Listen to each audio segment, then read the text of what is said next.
He's son of our Honorable Home Minister, National Home Minister, and he's absconding in a molestation case.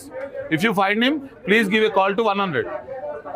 Okay? అమ్మాయిని ఇబ్బంది పెట్టి reverse గా తన మీద case పెట్టారు.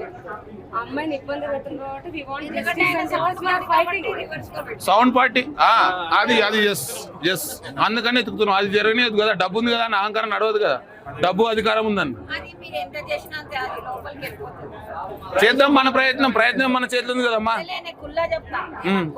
చెప్పండి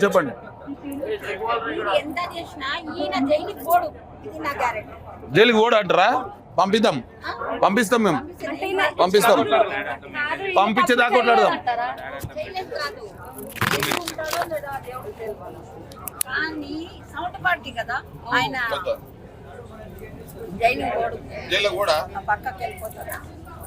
పంపిద్దాం మేము, మనం ప్రజాస్వామ్యం మనం కొట్లాడదాం న్యాయం జరగదా. అమ్మాయిని ముట్టుకోవాలంటే వణుకాలి. కరెక్టా? నేను చెప్పింది హోమ్ మినిస్టర్ కొడుకునే జైలుకి పంపిస్తే ఎవడైతే ఒక మనిషి, ఒక మొగాడు, ఒక ఆడదాన్ని ఇట్లా చేస్తే దట్ ఈస్ వెరీ బ్యాడ్ కదా.